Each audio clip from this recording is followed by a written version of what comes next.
Le Conseil des ministres s'est réuni ce jeudi 24 juin 2021 sous la présidence du chef de l'État Faure Gnassingbé.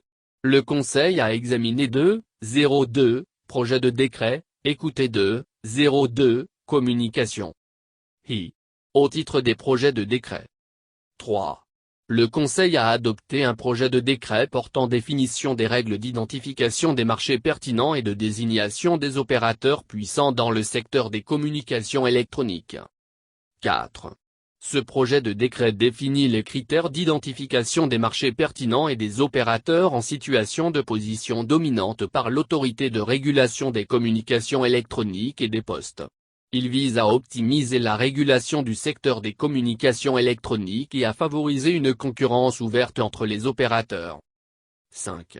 Conformément à ce décret, l'ARCEP soumettra chaque année un rapport sur l'état du marché dans le secteur des communications électroniques. Celui-ci fera l'objet d'un examen en Conseil des ministres. 6. Par l'adoption de ce décret sur les marchés pertinents et les opérateurs puissants, le gouvernement vise à assurer aux consommateurs les conditions d'un accès à un service de qualité et à un coût abordable. 7. Le Conseil a ensuite adopté un projet de décret portant sur les procédures de règlement de différends, de conciliation et de sanctions devant l'autorité de régulation des communications électroniques et des postes, ARCEP. 8.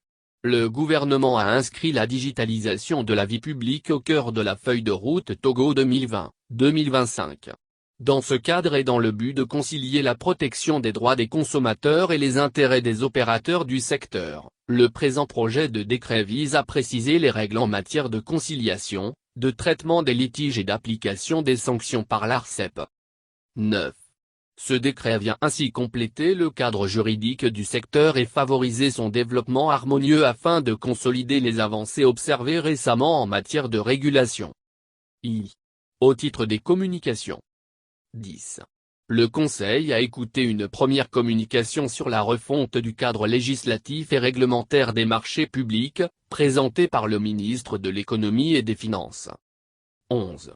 Tenant compte de la nécessité d'accélérer la mise en œuvre des projets notamment dans le cadre de la feuille de route gouvernementale, la présente communication vient faire le point sur la nécessité d'actualiser l'ensemble du dispositif législatif et réglementaire inhérent au système de gestion de la chaîne de la commande publique. 12. Cette actualisation devra renforcer les mécanismes de transparence et d'efficacité à travers plusieurs innovations notamment la réduction des délais des procédures, la clarification des cas de recours à la procédure d'entente directe et la réduction du taux de la redevance de régulation en fonction de l'évaluation qui sera faite, la professionnalisation des acteurs. 13. Le Conseil a ensuite écouté une seconde communication relative à l'évaluation des établissements privés d'enseignement supérieur, EEP, présentée par le ministre de l'Enseignement supérieur et de la Recherche. 14.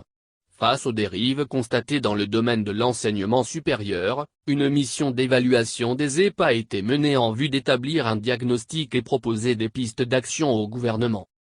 15.